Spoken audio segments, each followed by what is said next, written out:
See you later. Tell me when. When what? Are we're rolling now? Are we rolling? He was goofing with you. Surely you can't be serious. I am serious. Don't call me Shirley. Right. What Airplane? Movie? What movie? Airplane? Airplane. Yeah. That was What's his name? Leslie Nielsen. Leslie Nielsen. I think every day I quote something from Airplane or Seinfeld or Animal House or Caddyshack. You know, those. Seinfeld, definitely.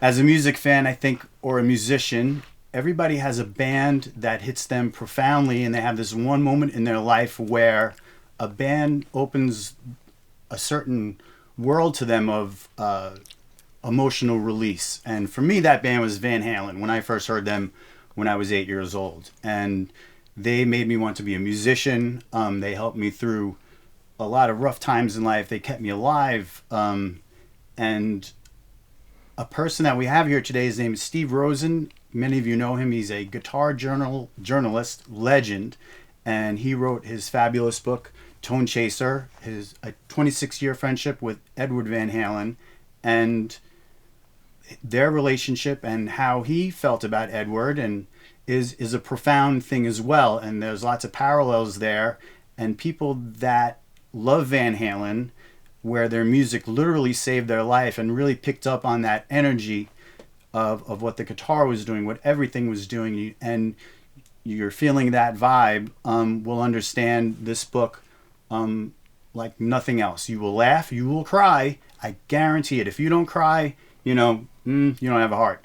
Anyway, so I'd like to introduce Steve Rosen to everybody. Steve, welcome to the show. Peter, thank you so much. This is really sort of the inaugural show. Mm-hmm. I mean, this is like we're kind of, finding our way here. So very exciting. I mean, I'm honored to be here with you and meeting Liz and, Absolutely. It's quite interesting. Unbelievable. For me as well, because having read your book and listening to, not realizing it was you when I was younger, you would hear interviews and things. Oh. And you're going, oh my God. So lots of, puzzle pieces in your life, or these gaps get filled and you go, oh my goodness. And I actually have one of your Native American CDs, because when it was listed, I was like, oh my God, I have that. And so it's a small world after all, isn't it? It really is. And I'm going to reference the Indian Native American Okay. CD right now. That was a project called Spirit Nation. Yes. That I did with my very good friend Jimmy Waldo. Jimmy was the keyboard player in Alcatraz, and Jimmy, he didn't discover Yngwie, but he brought What was he Yngwie. locked up for again? Jimmy Waldo. Yeah, he was in Alcatraz. What did he do? Jimmy was a keyboard player. No, I was joking. I was like, what was he? You can edit that and out. the founder of the band. Yeah. And previously he was in a band called New England, which was a band from New England. They had one hit.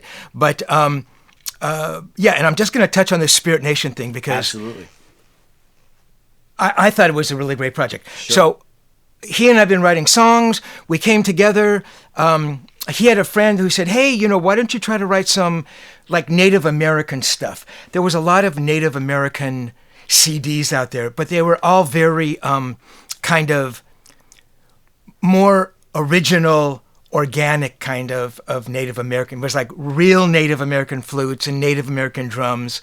And there was nobody really kind of crossing over and making it a little bit more melodic and vocally and bringing synths. Anyway, we did that, and we got a deal on V2 Records, Richard Branson's label. Sure. And for about 3 hours in time, we were outselling Moby, who was on the label. That didn't last long, but we ended up selling about 25,000 CDs. For that kind of a world music CD, it was really unbelievable. Sure. But the fact that you would bring that up, because I'm really proud of that. I bought it. I bought it at Foxwoods Casino. They were having a Native American festival, and I was there with a girlfriend.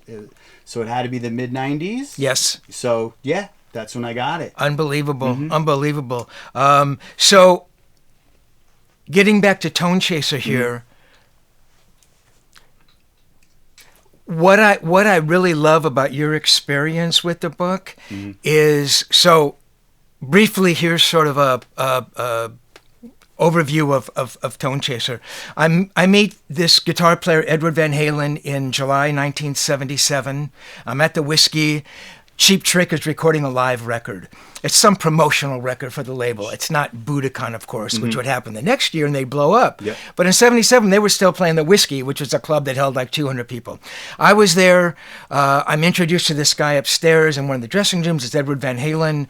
We hang out for an hour. We talk. We exchange stories about Eric Clapton and Jeff Beck. And is there an aura when you walk in the room? Is there like something, like people have charisma? Liz and I were talking about Bill Clinton's charisma. Is there something like that? He's shining, right? He did. Yeah. He did. And so, again, it's July 77. There are no articles. There's no stories in Cream or Circus. None of that exists. Nothing on Facebook. Nothing on Facebook. We're a couple of years away from Facebook. And so I'm sure I'd seen pictures of him probably on the flyers that the band would literally put up on all the lampposts up and down Sunset Boulevard. And that was how they promoted themselves. But I remember walking in and seeing this guy in the corner, and yeah, he was pretty remarkable looking. He was lanky and he's smoking a cigarette, the ubiquitous cigarette that he would always be smoking, and it was terrible, but him smoking looked so freaking cool. The clothes, they fell perfectly on the guy. He had the most extraordinary hair. He had an amazing face. And yeah, he was unbelievable. And I'm introduced to him, and we shake hands, we start talking, and it's fantastic. We hang out over the course of the next 26 years, off and on. 2003 comes, and the relationship ends. For the next 17 years, and in fact, after 2003, I never spoke to him again. In 2020, I wonder if I could write a book about hanging out with Edward Van Halen. I thought about it over the years, but I could never quite get my head around it.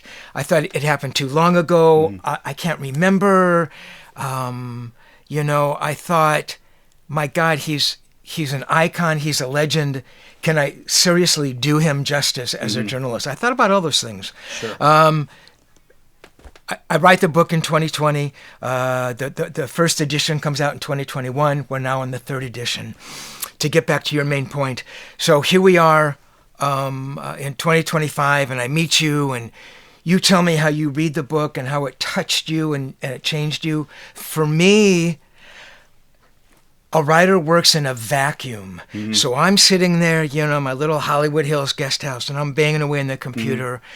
And I think what I'm writing has merit and value, and I think it's good, but you never know how someone's going to react, And, so to hear it touch you like that, and it, you got everything I was trying to say. The fact that it did make you laugh, it made you cry. I wanted all those things to happen, To me, that's the most rewarding. And through my career, I've always made myself accessible to the reader. I would put my address in a magazine article, say, hey, write me.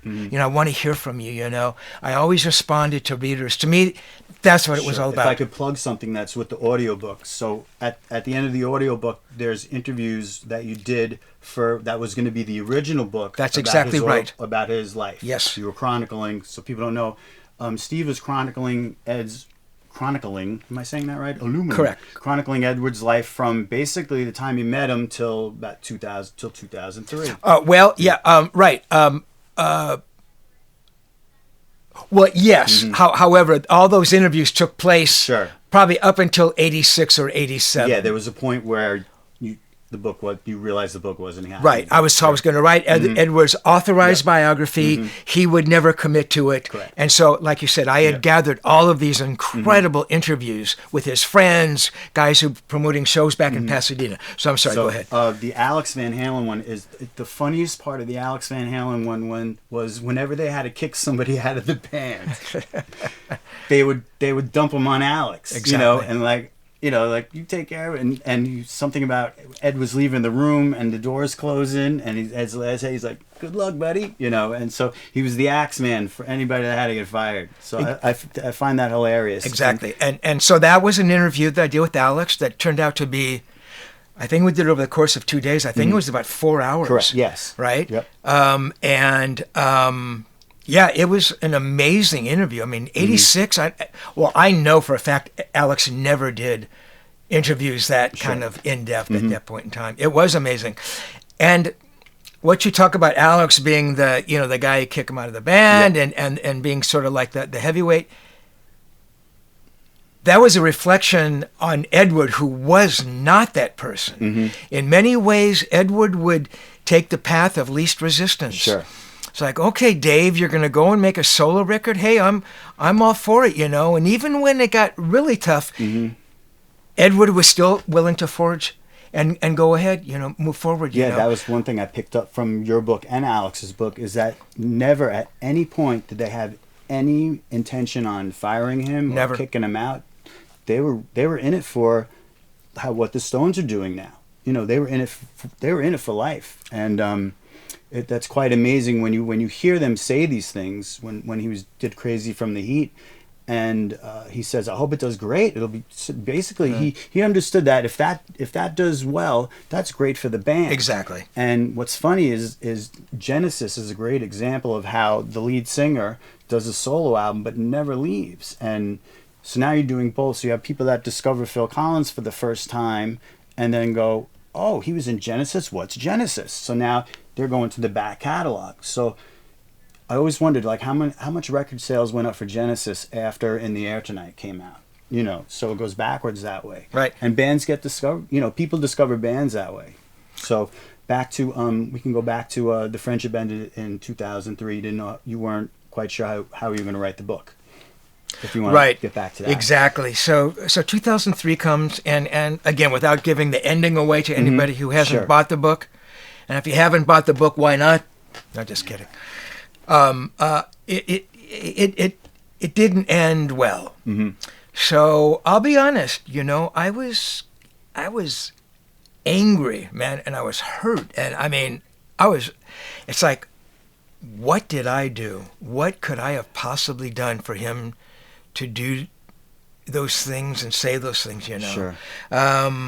And so years go by, and it kind of festers for a while, and then I guess it's like goes from anger to acceptance or whatever that cycle is. Sure.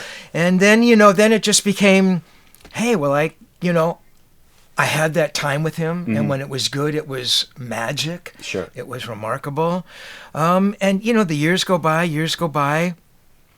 And again, I write in the book. It was probably, I can't remember exactly, maybe 2015, 2016. I did reach out to him. Sure. Sent some emails. Hi, Edward, man, just want to say hello. I miss you. I miss our friendship.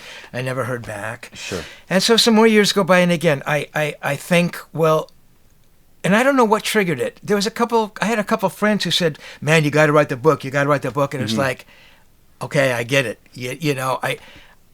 I really didn't do it because I didn't think I could do it. I didn't think I was capable of doing it, to be honest with you. And meanwhile, you had other books written about other people. Right, I'd written other books before then. Yep. However, I knew... Prince and Jeff Beck, two of them, correct? Jeff Beck, I actually wrote Jeff Beck's first biography. It came out in actually 1978. Okay. It came out in Japan only. I was writing for a Japanese magazine called Player, which was the Japanese equivalent of Guitar Player magazine.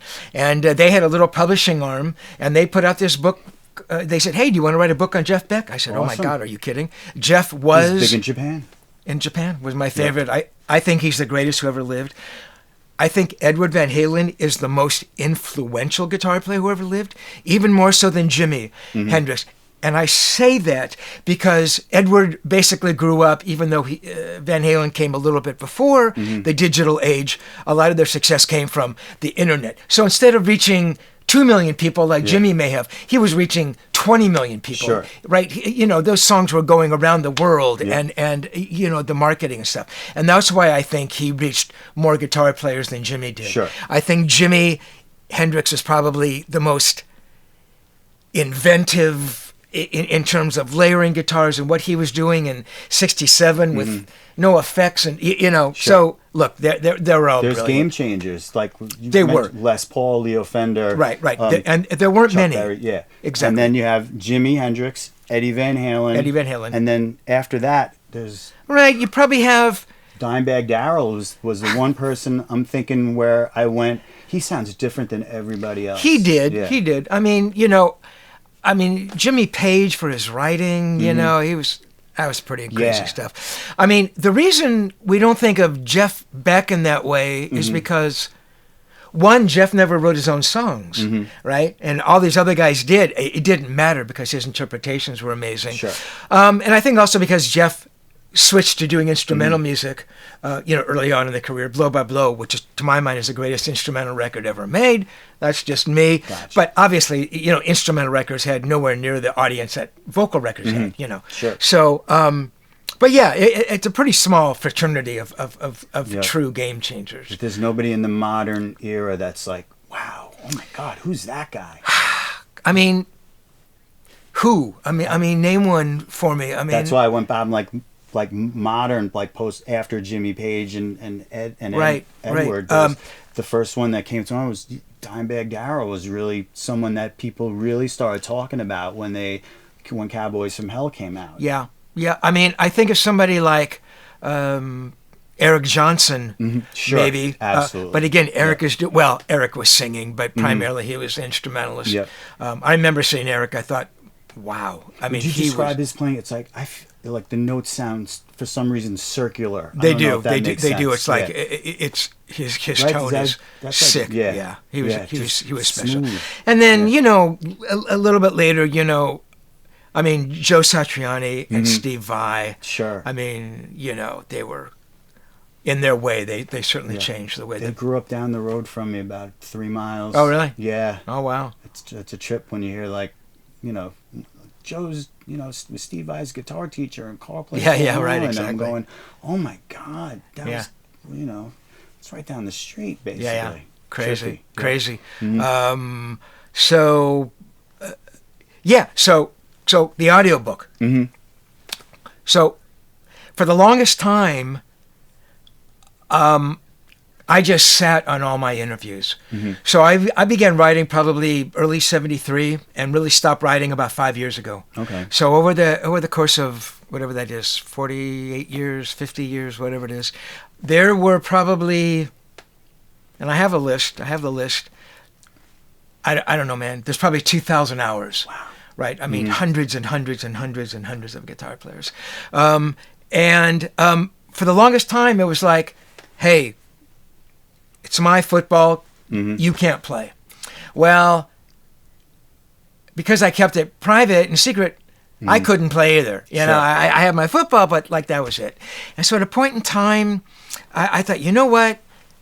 I've been lucky. I worked very hard at it, but I was lucky to be able to spend time with these amazing musicians and sit down and talk to them about their music. And I thought, maybe I should share this stuff, And it's not like it was any kind of great sacrifice or any, I'm better than you. I just thought, I want to share it now. So I started putting stuff up on my YouTube page, and the response is pretty amazing. I put up some Van Halen stuff, and the response to the stuff with Edward was 100 times more than anybody else. There's fans my age that are still there to this day. It's their go-to for everything in their life. They stripe everything in their house. They stripe their cars. They stripe their kids. They're striping everything. Their toilets. There's a pizzeria called Hot for Pizza, and the logo is similar. It's HP Hot for HFP, and they made it look with the wings and everything, and they got the blessing. I think Alex blessed it, if I'm correct. The rumor was, and it's a whole. I don't think I can get through a day without talking about them, or go through a day without hearing them on the radio, or watch a sporting event without hearing Jump, right? Or they're on Family Guy. It's commercials, which, hey man, I'm in the supermarket, and it's there. For me, they were like the American Led Zeppelin, and I can't think of another 4-piece band that's like that. And then the American Rolling Stones is Aerosmith, or the New York Dolls. It's a combination of that little, with a New York twist to it. So, yeah, and that's a testament. Yes, I mean that chemistry between those guys was pretty magic. And it was that thing, the first question you asked, did Edward have this aura, Yeah. I've met all the great guitar players. And we're talking earlier. The only one I really never met was Clapton. Okay. But I sat there and spent time with Jimmy Page and Jeff Beck and Pete Townsend and David Guilmour and Gary Moore and Schauer and Kossoff and Frampton and all of them, all these remarkable guitar players, and they were all brilliant. Steve Vai and Joe Satriani, and a lot of the metal guys. I never interviewed Dime, but a lot of the more modern metal guys. I interviewed a bunch of those guys, and they're all remarkable musicians. Randy Rhoads, did you ever meet? I never interviewed Randy, though I did write a book on Randy. Okay. I was approached to write the book, and sort of the framework of the book had been written.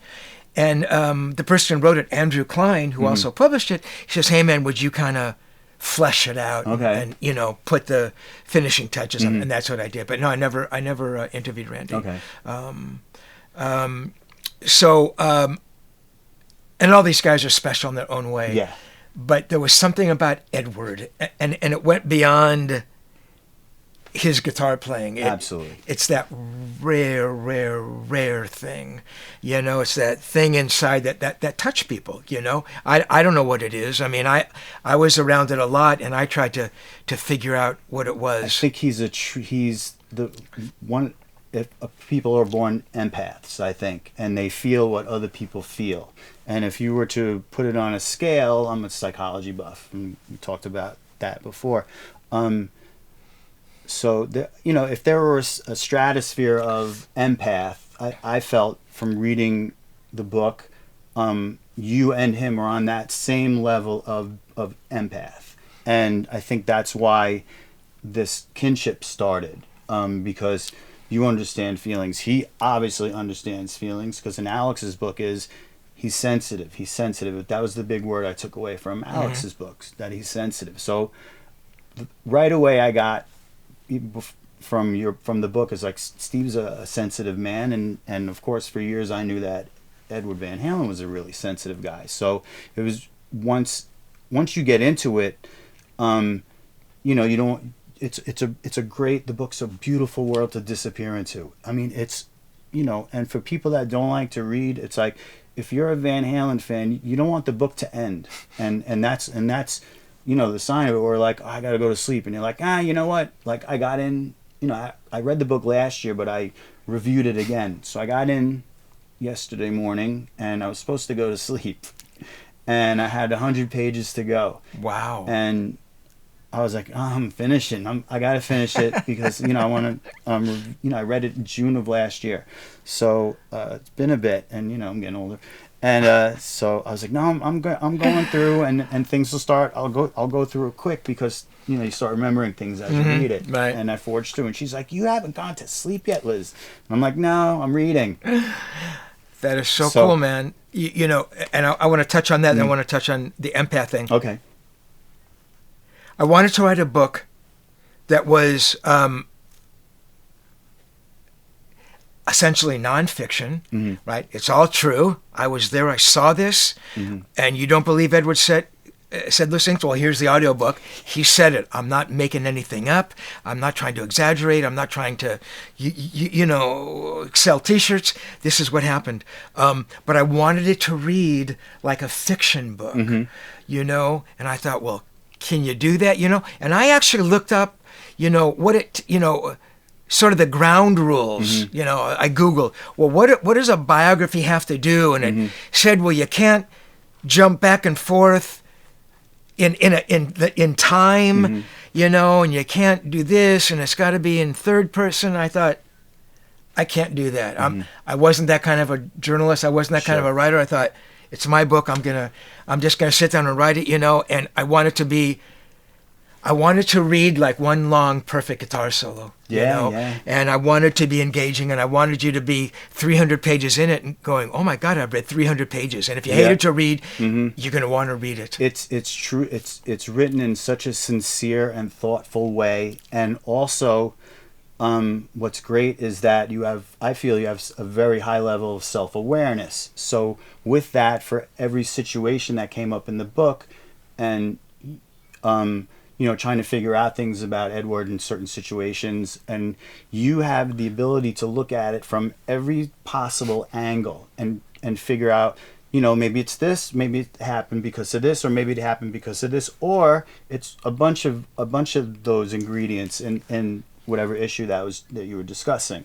And so that's great also, because you're not, the old thing to say is, you're not judging a book by its cover in each situation. You're not jumping to conclusions so quickly, but you question things and you go, maybe it's this and maybe it's that. So the analytical mind that you share with everybody gets people to think, and knowing what you know about the reader, knowing what they know about Van Halen, it gets them to think, about all these dynamics that were going on. So that's a great part of it. Well, you hit it. I hope every reader walks away with half of what you just explained to me. I mean, the book's called Understanding Edward, right? And that also works on two levels, if you think about it. Understanding Edward, like, yes, trying to figure out who he was, but understanding as a thoughtful, respectful person. So he's so anyway. But yes, that's what it was. And the way that I did that, what you're talking about, Peter, is I have a little section that I call notes. Okay. The notes section, right? And I tried to be clever with it, half notes and quarter notes and, blue notes.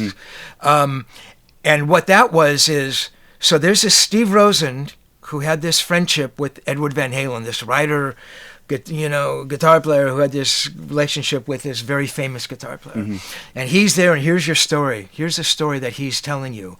Well, here's this guy in this notes sections, and he's way smarter than this Steve Rosen guy. So he's looking down, and he's dissecting. Well, Steve just said that to Edward, and Edward responded. So does Edward really mean A, B, C? So this guy is dissecting all that and providing all those insights to you, the reader. And you call it very self-aware.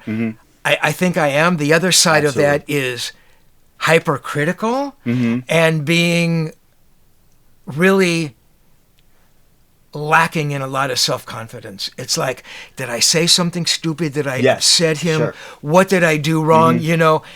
And so I tried to, poke fun at myself and look at that. But through that lens, I think you, the reader, you really get to see who Edward is, because the way that he reacts to me and those things, it's amazing. I think a lot of people would relate to the insecurity that you express in the book, because this is somebody truly special. And a lot of people, like you bring up certain people that were jealous of the time with, of their time with him, and not wanting and holding on, so like the 38 special song, hold on loosely.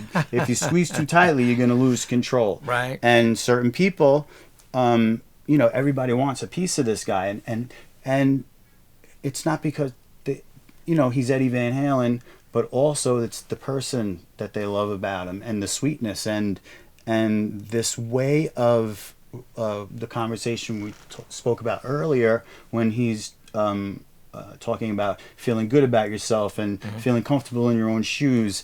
And I'm going, man, that's what the guitar was telling me when I was a teenager. That same, motivational speech, except it's coming through notes. You can survive, you can live, you can be happy, and you can, just keep playing, man. Just keep playing music. It's all that matters. And he had a way of saying, and on the audio, when you hear it, you go, I love you, Steve, all right? Okay, all right? And it's like, that's what you want to hear from your big brother, that reassurance. Exactly.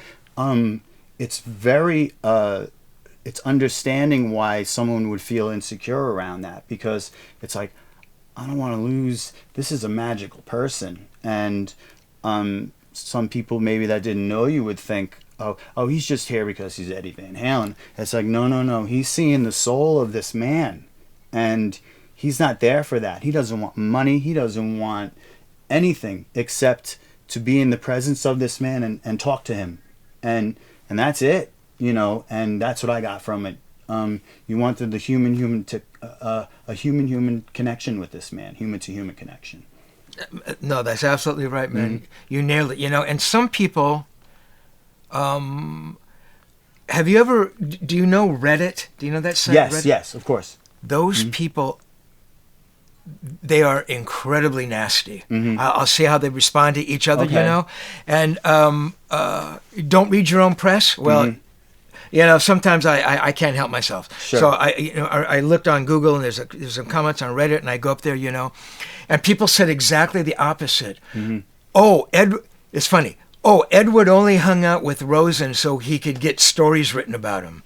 Jesus. I mean, I thought, right, Edward Van Halen needs to hang out with me, so I'll write stories for Guitar World, as opposed to being able, you know. And then the other side of that was, Rosen just, you know, hung out, and, you know, he didn't care about this guy, and who's Rosen, you know. So, just haters. But yes, no, that's what it was. Yeah, hanging around him, man, was like, it was like doing a drug. I mean, if you listen to the audiobook and you hear that tone of voice, hey, man, I love you, like, it's okay, you know, calm down, you know, it's all good. I mean, who says that? Yeah, I feel he had to say that to a lot of people. Maybe he did, you know, and you know, and the other side of that, and maybe we talked about it before we started, got it on camera, Peter, with Edward, you walked away from Alex's book with the word sensitive. Well, if you sort of tweak that a little bit, you get the word respect. For Edward, it was all about respect. And if you disrespected him, it's something he didn't let go. Sure. And again, in the book, I talk about his relationship with Mike. He loved Mike. He loved Dave. I mean, he really loved those guys.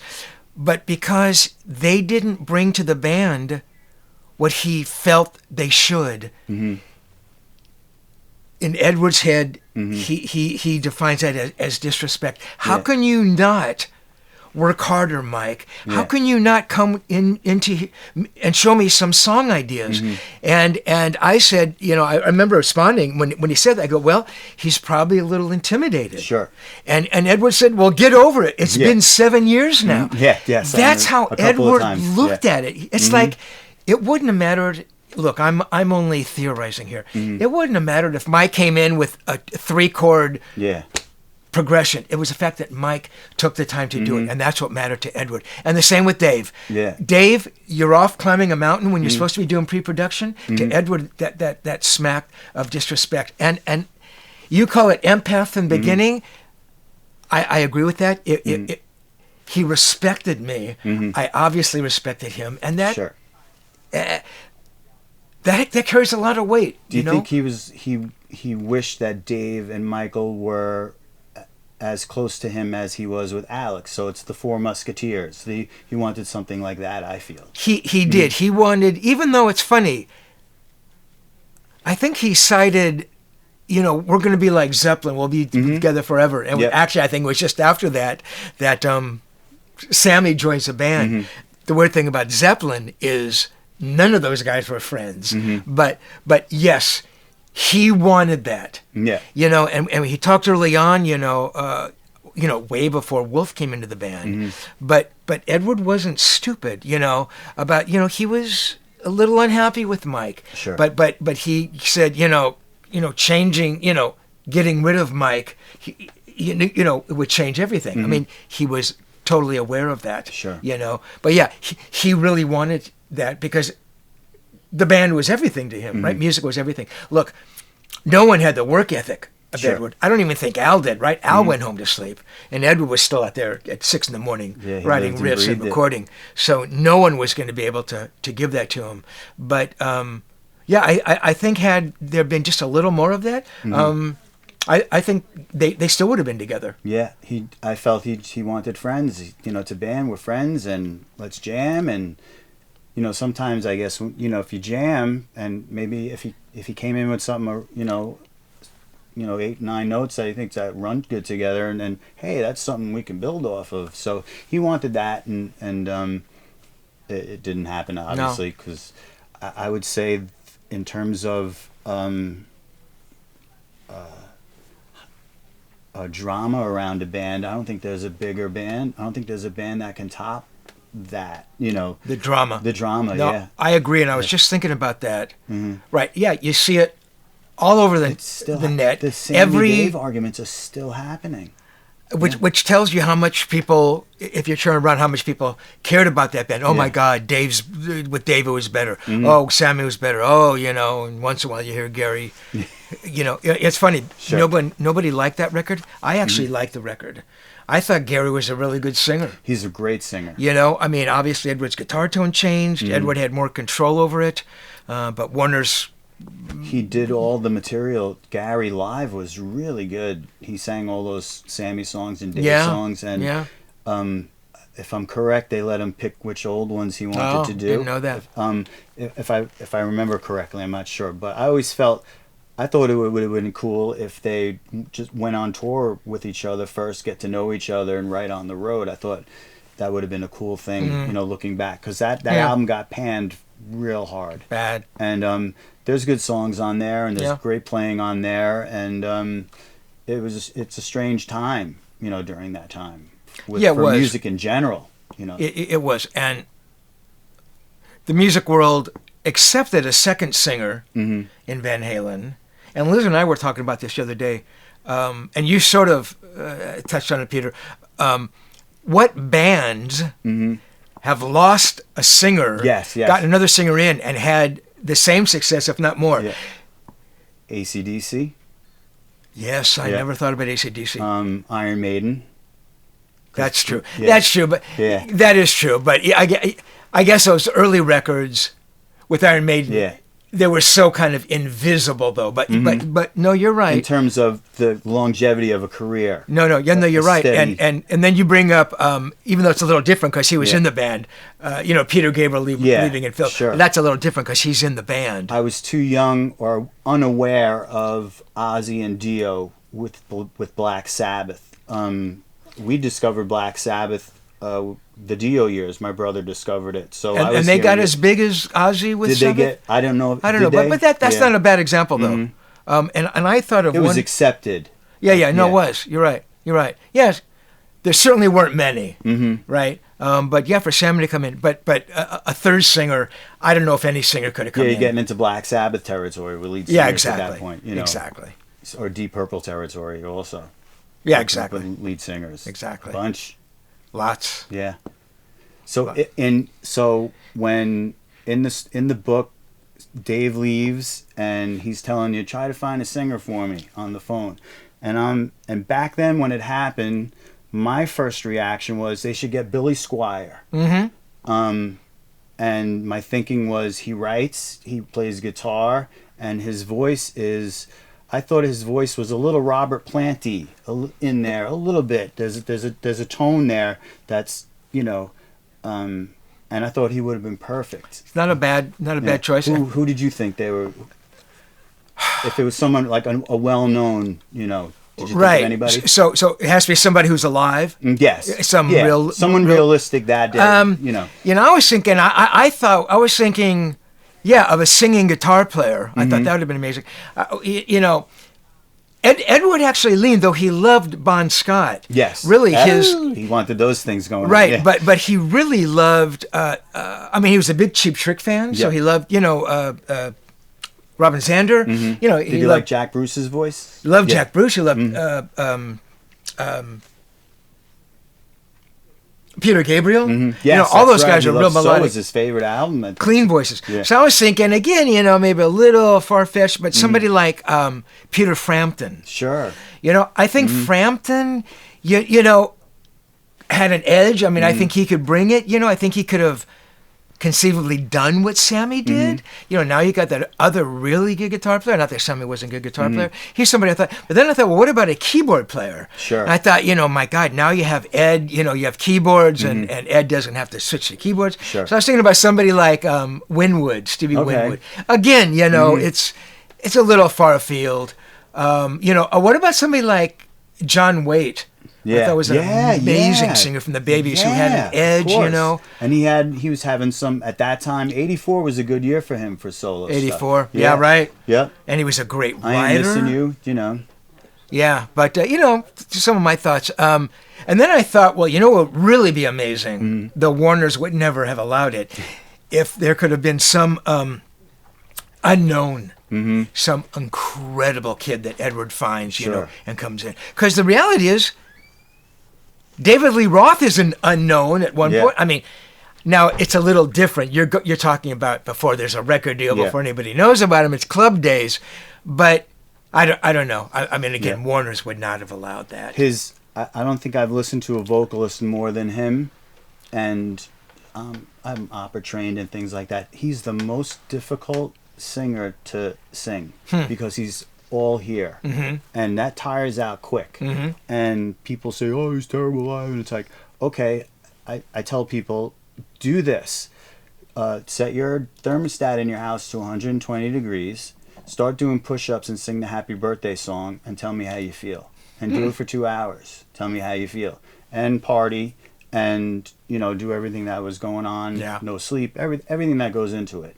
And your adrenaline's pumping, you know, and I don't care who you are, even if you're confident, you're still having this it's called eustress, I think, and where it's positive anxiety, where you can't wait to go on stage, but you're still burning energy, you know, and it's a wonderful feeling. But try that, you know, and given Alex was talking about in his audio interview was, you know, singing stuff like Big Bad Bill and Could This Be Magic, and Dave's lower keys, where that's his real comfortable range. And singing in standard tuning is tough, so they would tune down like half a step live, I believe. Think so. Yeah, so those songs are really hard to sing. If you're a trained vocalist, they're difficult because he's not traditional, and there's a lot of, you know, we call it cutting and pasting now, but sometimes line by line, you know, in production of those albums,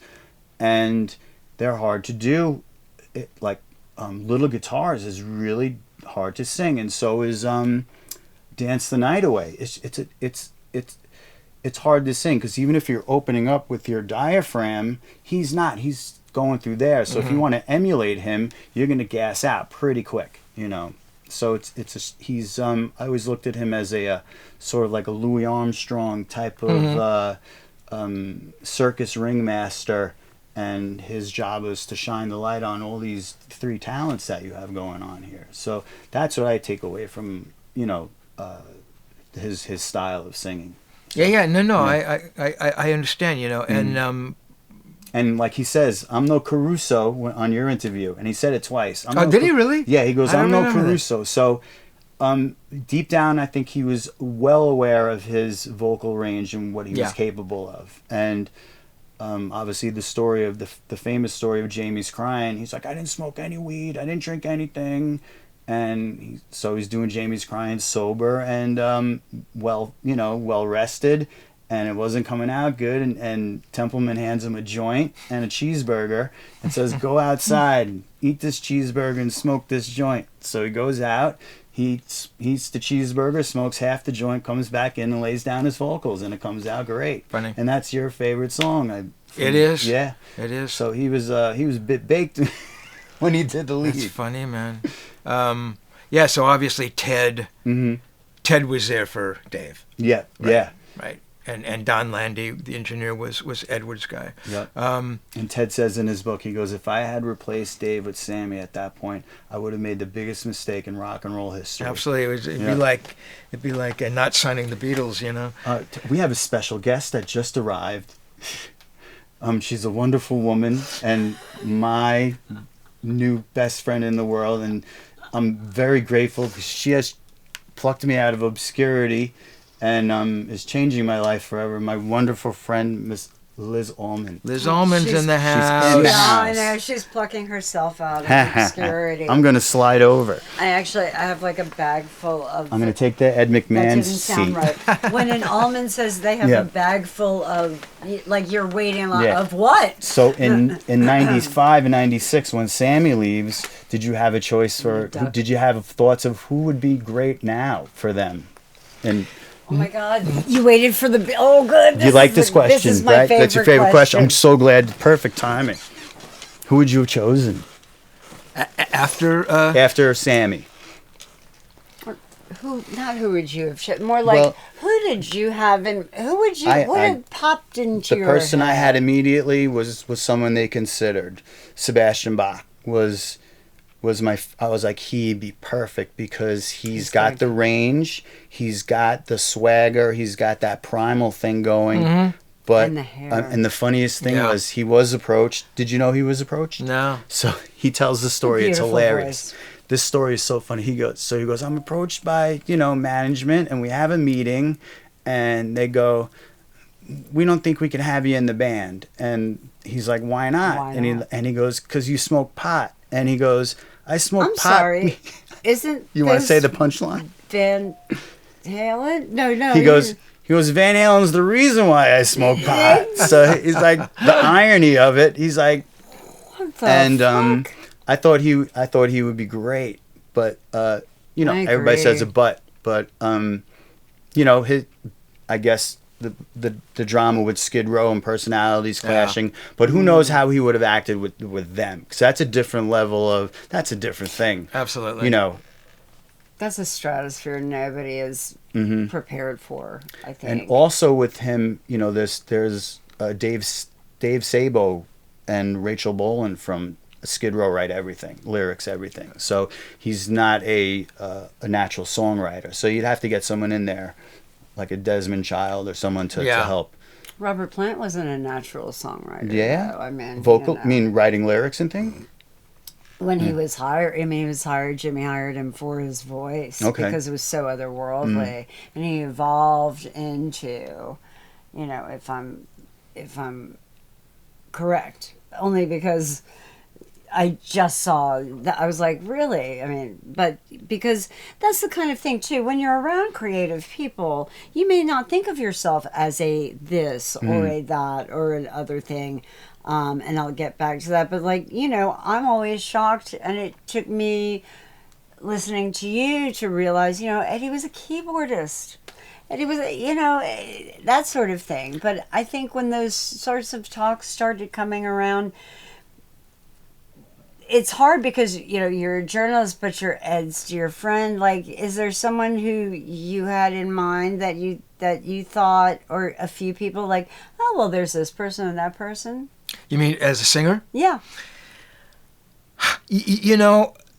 So let's go back to Dave leaving, and Edward says, find me a singer. Mm-hmm. Well, the reality is, I thought he was goofing.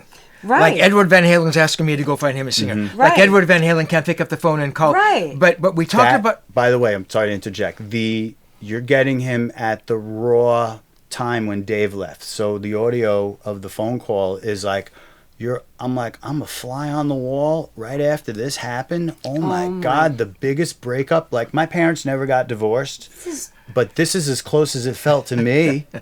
This is I was still like, oh my one God, of the biggest. who am I going to live with? This is one of the hugest discussions in rock and roll still in the year of our Lord 2025. It is. I know. Yeah. Without a doubt. Was it bigger than the? I'm obviously too young to remember the Beatles breaking up, but was it bigger than that? You think it was just as big or bigger? It's pretty huge. I mean, we're still talking about it now. I think John being murdered was bigger, I think, than the breakup. Sure, yeah. And this is big. So we talked about it before, Peter. Mm-hmm. Sometimes Edward would take the path of least resistance. Mm-hmm. So Edward made music. I don't think Edward wanted to be bothered with the business of music. No. Hey, go find me a singer. Mm-hmm. He was serious. Makes total sense. Had I thought he was more serious, I would have been more serious about it. But the same thing when the management comes in. Ed Loeffler passes away, Yep. who was really responsible for. He really loved all those guys, and I've talked to other guys in the crew who he really kept things together. He passes away. It's like a George Martin scenario. What's that? Like after George Martin passed away, the Beatles felt they were sort of lost. Yeah. Right, and so they bring in Sammy's manager. Sammy comes in with his manager. Yep. How could you allow Sammy Hagar to come in with his own manager? Isn't he going to be a bit biased? Or, I mean, right? but Edward didn't go out and say, no, let's go find somebody else. He goes, oh yeah, there's a manager you want. Was it the same guy that managed Rush? Was that the same guy that managed Rush? Okay. And it wasn't such a great fit.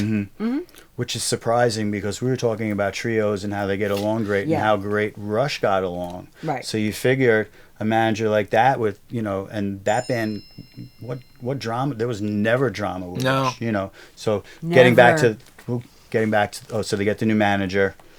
Yeah. So new manager comes in, and ultimately it works out. But I think there was a lot of turmoil around him, and I think there's turmoil whenever there's change. But usually that turmoil is for the fans. When it's within the band is when it's difficult, but also sometimes a lot of the greatest stuff can come out musically when there's turmoil. Sometimes. Fair warning. Sometimes. Yeah, fair warning. Perfect example. And Perfect that's, example. There's no telling. And I think why this is so interesting, and clearly you have been around so many of the greats, but that's why I think the story of Van Halen is still so captivating, enough that literally is in the news recently, as far as, I guess, the unreleased 5150 and what's going to happen with that. The Lukather project with Alex. Right. Yeah. The Lukather project. And, a lot of different bands are reuniting, and either not just reuniting, but re-recording or writing new material. So there's this whole renaissance. So I feel like the reason we're talking about Van Halen is because Van Halen is now. It looks different, but it's one of the very few bands that I think of as American royalty. The UK, the Stones, Led Zeppelin, that sort of thing. We have Van Halen, we have the Allman Brothers, we have Lynyrd Skynyrd, we have Aerosmith. Allman Brothers? Yeah, I've heard they're out of Macon, darling. I have to listen.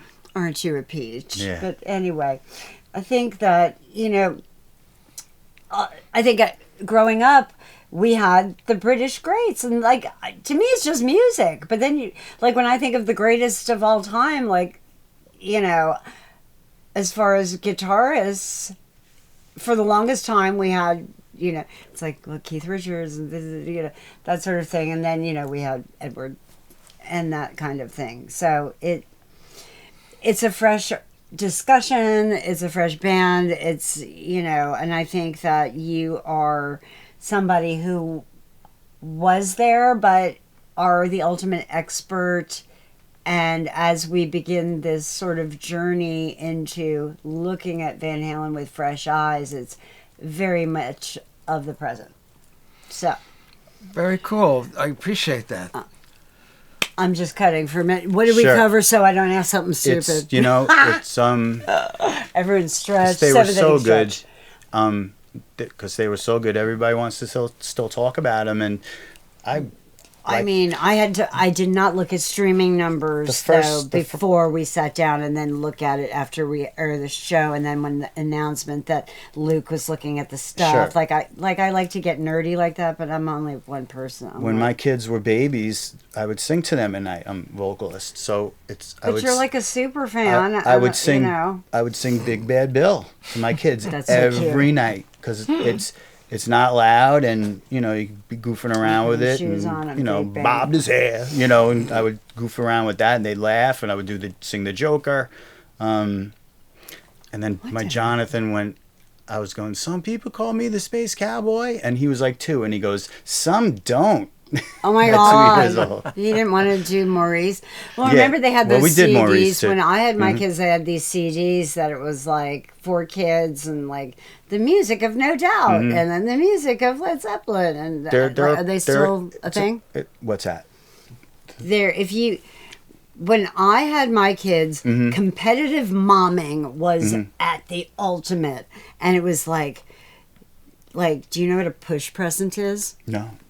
It's what you get your partner or spouse after she has a child. Like, it was big fat diamonds. Like, what did you get for a push present? Like, well, a baby. It's like, what did he give you? Did you get a Cartier bracelet? Like, what do you give for a C-section?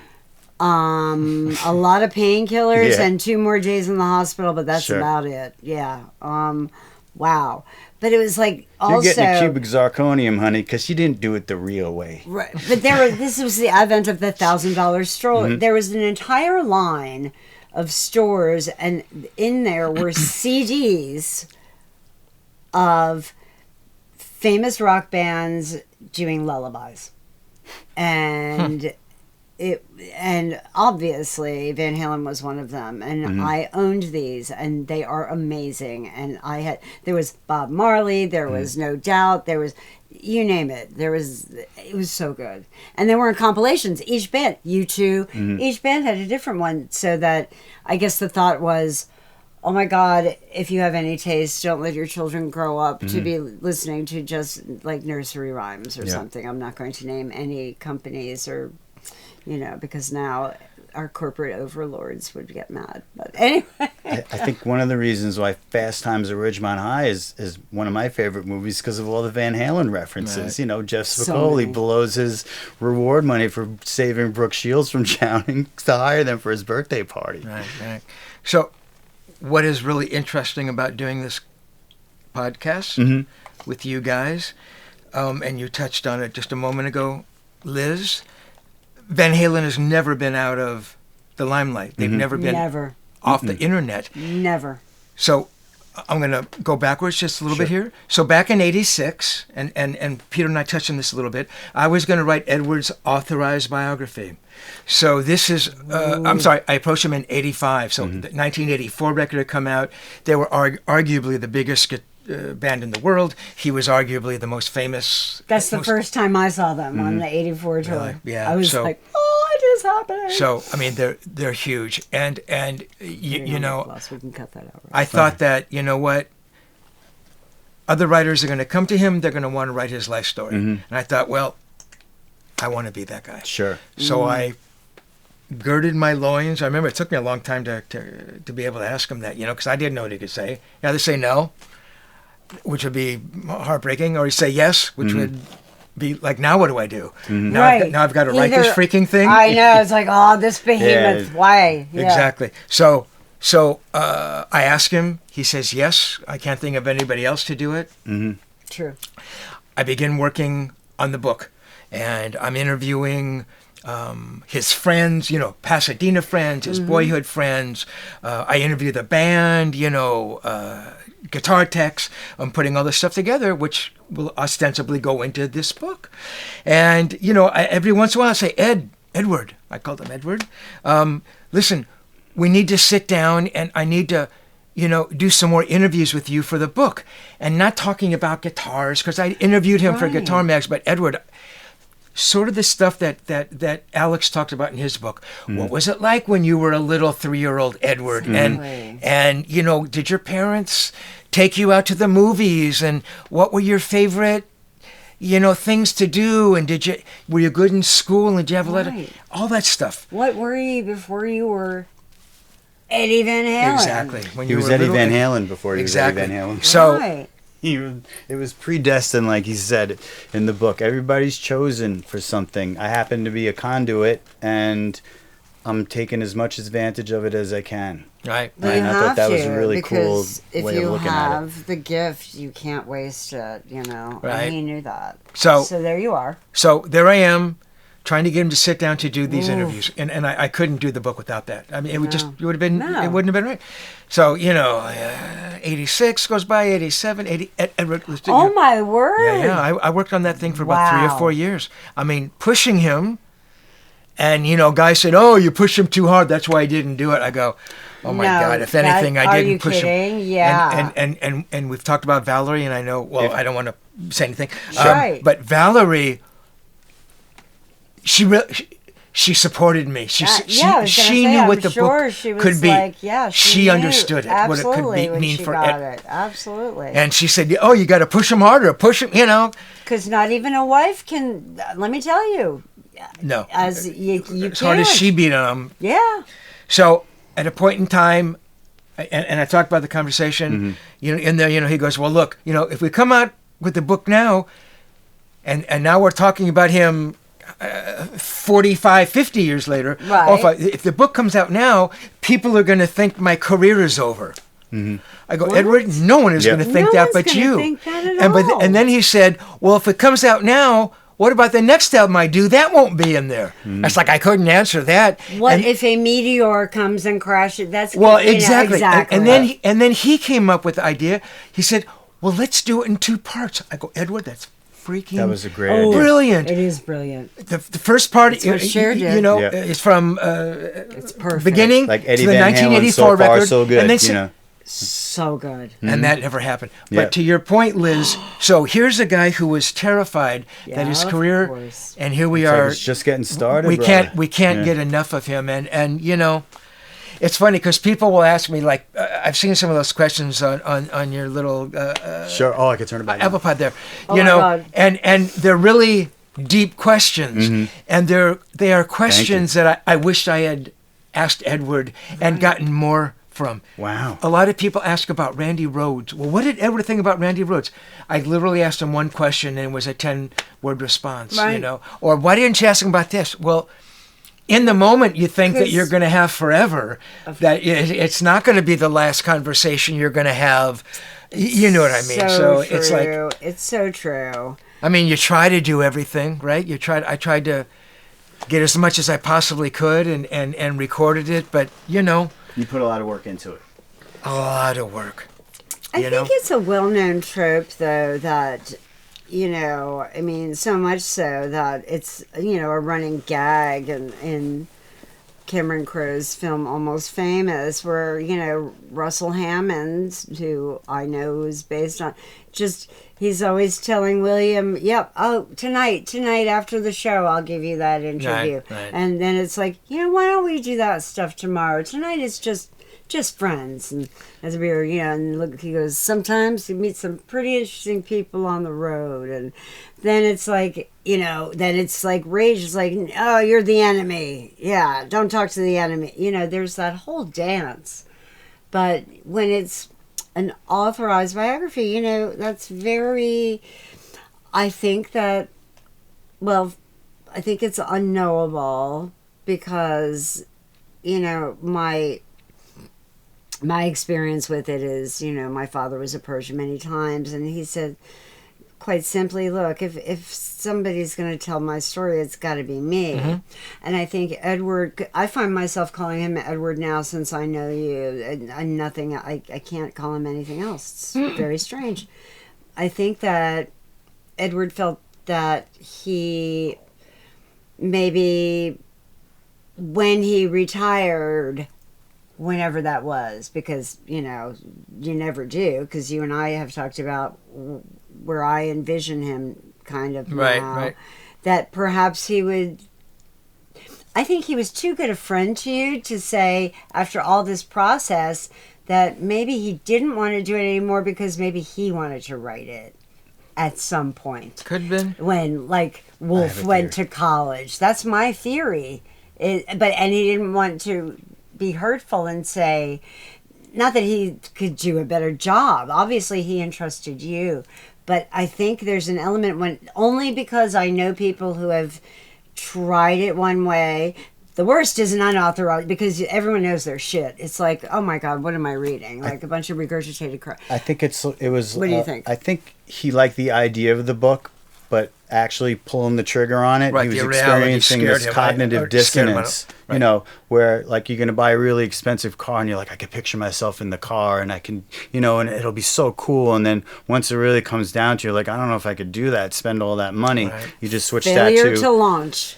Let me tell you, failure to launch is a huge thing. And besides that, it's, there's so many things, like he was saying, to consider. He's like, on one hand, it's great because we could tell what happened so far, and then down the road, he was like, maybe we should have released it at that time, Right. Yeah. He says that, right? Yeah. Maybe we should have. And my thing was like, oh, now you tell me. That was my reaction. Right. It was like, oh, man. No, and I think about it, and that book would have been special because it would have been in and of the moment. Absolutely. But, it wouldn't have been this book, right? So it wouldn't have been having all the other time I spent with them, subsequently, and having all those years after the friendship sort of ended to look back and think about it. So it would have been an entirely different book, But I mean, it was disappointing, to be sure. But part of me understood it, and part of me was like, "Come on, let's just," Well, I thought it would have been. And again, not that he needed it whatsoever, and don't anybody get this, but it could have been important, in its way. Because let's look at the Van Halen legacy. It's the legacy. I literally was going to say. Tell me where the box set is, okay? Right. I know that there's 8,000 hours of stuff sitting there. Well, okay, and now Lucas is maybe going to come in. Look. I know Steve, he was been great for the book. It'll be amazing. Yeah. Again, I'm talking out loud here. Steve, if you're listening, I love you. And he's even said it. He goes, I won't play. He says, I'm not going to play over any Van Halen stuff. No. Wouldn't a fan just as soon hear... He's organizing, really. Outtakes of the early records, or... all that, that, all that Beatles stuff. Blooper reels, people love it. Oh my God. Yeah. Edward noodling around the studio. I mean, would that not? Oh my God. There's people that listen to that for hours and hours. Hours and hours and hours. I don't know. It's rare. I don't know. And now that the other side is it's their soul, and maybe there's things they've listened to years ago, and like Eddie was like, ugh, that's embarrassing. No, I know exactly, but it's what Edward thinks is embarrassing, everybody else thinks is brilliant. Exactly, yeah, you went over that. Exactly. So you have to divorce yourself. That's why they have to have people go through the archive that understand the band but aren't. I'll be a happy volunteer if you're but listening. So anyway, those were my thoughts, but but the book finally comes out, and the response has been great, and I'm very happy to be here talking about it. Yeah. And, it's such a special book, and I think if we've learned one thing on this show, it's that, and this is when I really wish I had known this when I was like 22. Just because something doesn't happen when you think it's going to, and it's a huge disappointment, it usually something else so much bigger is coming along, and when you don't expect it. And I know it has nothing to do with that whole thing of when one door opens. No, when one door closes, oh my God, someone throws a grenade through the back of your garage and presents you with something amazing. So that, to me, like literally has been the case, and I've learned it from all of the different people surrounding, especially in music, all of the artists. So, well, yes, the world deserves all of that, of course. But it is still, there's an entire, and it's not even an entire new generation is discovering Van Halen. Van Halen has never really changed. It is a brand new conversation. So we're kind of starting from the beginning. Yeah. I have two theories about albums. One about 5150, and I feel that no matter who was going to sing on that album, it was going to go number one. And people say, well, Dave couldn't have sang Dreams. And I'm going, Dave wouldn't have wrote Dreams. Right. It would have been some sort of, maybe some superhero spaceman or something. He would have, like he said, oh, that song sounds like Cowboys, DOA. Or, he wouldn't have been able to sing Summer Nights. He wouldn't have wrote Summer Nights. So who knows what would have been on that music. And I'm very curious to see if, I don't think there's anything laid down with any recordings of them. There was a rumor that there's something with him vocally on Summer Nights in that vault, but from what the audio interviews that you did with him, it doesn't sound like there was. And then in terms hard to imagine. Yeah, and then there's Fair Warning, which is like their lowest selling album, and I'm like, how is that? Because it's pretty between it's either the debut, Fair Warning, or 84 people's favorites. And I'm thinking, what was going on in 81? Okay, well, you know what was going on in 81? Double cassette decks were going on in 81. And recording, and, you know, your older brother, can you make a copy of Fair Warning for me? Sure. And you get the Maxell tape, and there you go. So I had 3 cassettes. I had Van Halen 1 on one side, I had Van Halen 2 on the other side. Second cassette was Women and Children First and Fair Warning. And the third cassette was Diver Down in 1984. Right there. You know, how many millions of people did that for their friends, their family? And that's why that album didn't sell. Could be. And speaking of 1981, what a year. You got Moving Pictures and Ghost in the Machine and Fair Warning all in the same year. And I know there's other great ones because people say that year was great. But those 3, oh, my God. You know? Yeah, that's crazy. I was in the 7th grade when that was happening. I cannot imagine. It's like, and you know what? You must have been losing your ever-loving mind. Yeah, because, you know, at that point, 81, Kiss is going, you know, so, you know, I'm watching from 8 years old, Van Halen. I told Steve about how, you know, it's in about the first time I ever heard them. So, you know, I'm still, you know, hoping for Kisses, you know, at that time, but they're on the downslope, and I'm watching from 8 years old this meteoric, like, oh my God, they're the biggest band in the world. For sure. And there's albums, like the album before the album that makes them big, you know, it's like, so Diver Down, they don't like it, but that's the summer of 82, that album. I mean, my God. The sense memory. You can feel the rain after the heat, and like see your older brother drinking a beer, you're sitting on the hood of a car. Like, it's a whole thing. Like, Secrets is like, you know, Secrets is like you with this girl, it's almost, it's dusk, it's getting dark, you're in the car with it, it's like, oh my, you could feel that shit. Seriously. And Little Guitars is like this carnival. Oh my God. And man, it's summer. I can smell the copper tone. Holy crap. to play it and sing it at the same time is a lot of fun, you know, but and Alex is drumming in a way, like we were talking about finding spaces for notes that people don't know exist. Like I said, how Dave is the most listened to vocalist I've ever listened to. I haven't listened to more drums than Alex Van Halen. He's the drummer I've listened to the most, and the same thing, the most difficult to emulate, to fit in things. It's like the intro to Little Guitars, right before the vocals come in, do do do do do doom ba da do doom, and then he does this boom boom boom bam. That restraint. It's artful. Oh my God, yeah. Just you know, lightning hit you in a profound bottle. way. Yeah. I mean, you know, we talk about lightning in a bottle. We don't call it that. I just did now, probably because I was, you know, and the problem is that people try to recapture, and yet the discography, the catalog of Van Halen is just amazing. It is, but you think of how many years they were together. They didn't make many records. Yeah. You know, I mean, because the truth, I mean, you know what I mean, compared to Rush? Yeah. You know, so that's... Well, nowadays, when you have artists having a new album out every 6 months. Yeah. Kiss would have an album out every year. One a year. When I was a but kid. think about that, because... And they did it too, you know, the first 6. The formula of, you know, writing, rehearsing, recording, mixing, polishing, editing, and then touring. I mean, think about that. If it's an annual thing, like...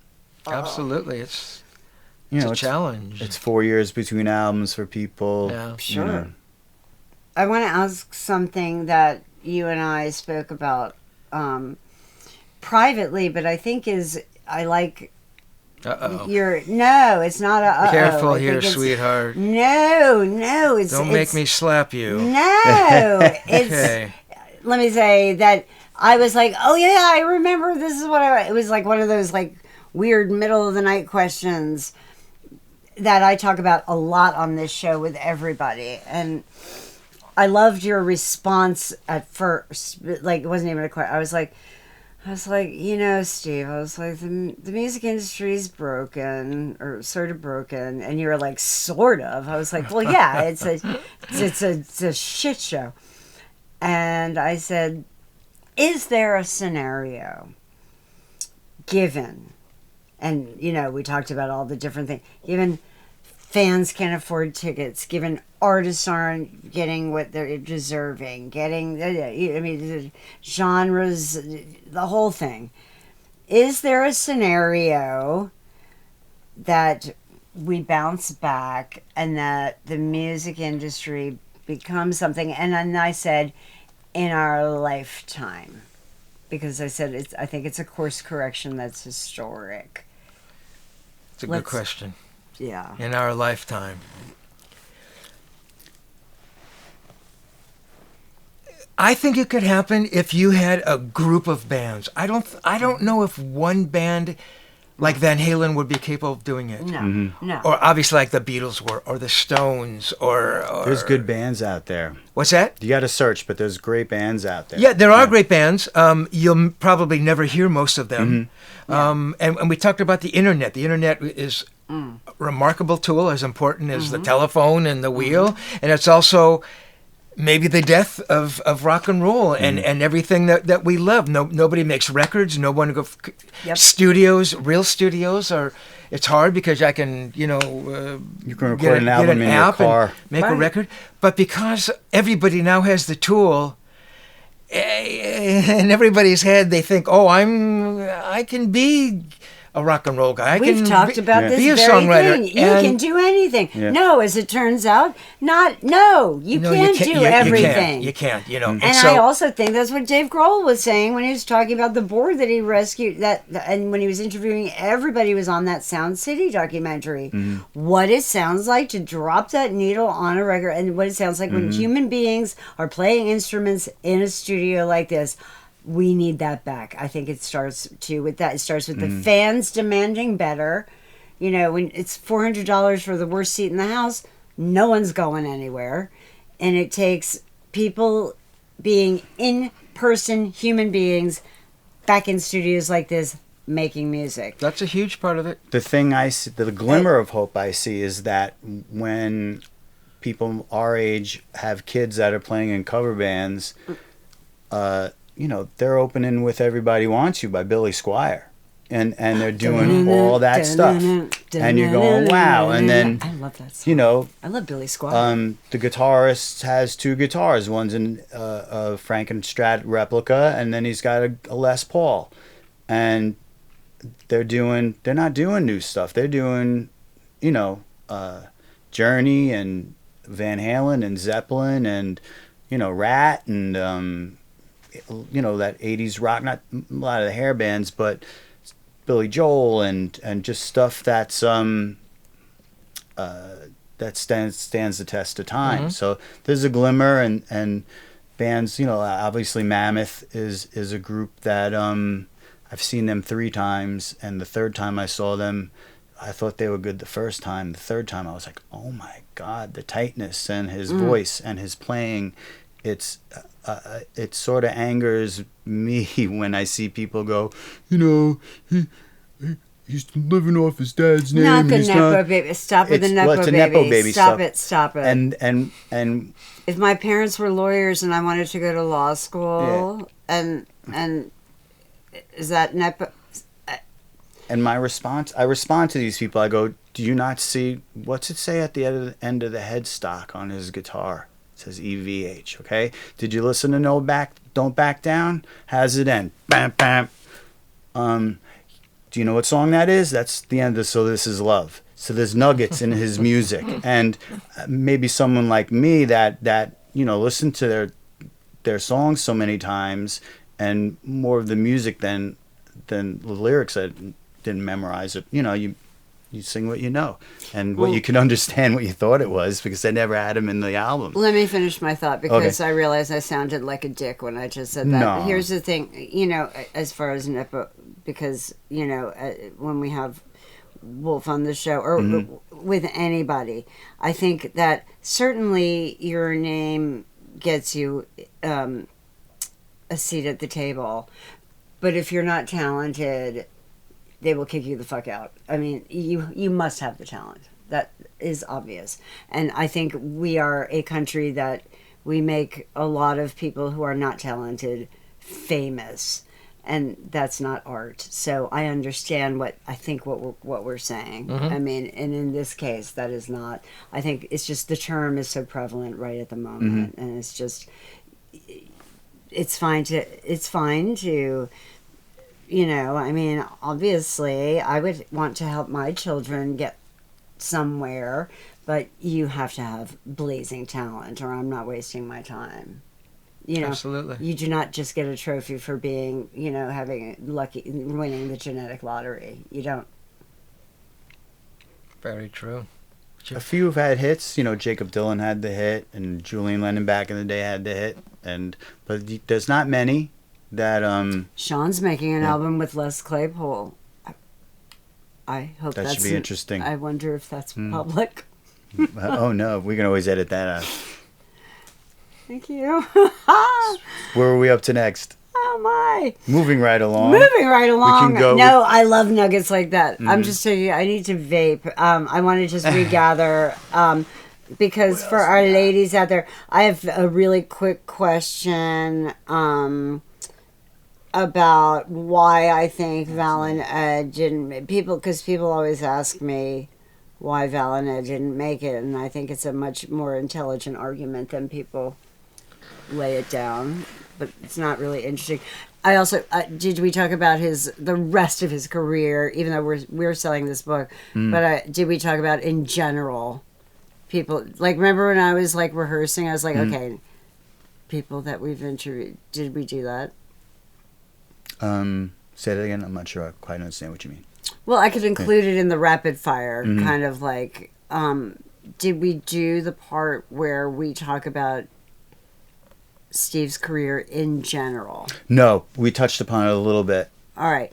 Why don't we do a seventh inning stretch? I just want to make a couple notes because I want to talk about that. Yeah, we can. And I don't, and then I want to make sure I have the rapid fire queued up because that's the most fun. I could use the bathroom. Me too. Exactly. Okay, Why don't you all do that? Because one key opens that main door, but there's two separate bathrooms. Okay. And yes. Shit, that's okay. Sorry! Yeah. Fuck. It's Mick Fleetwood's. Did you know that?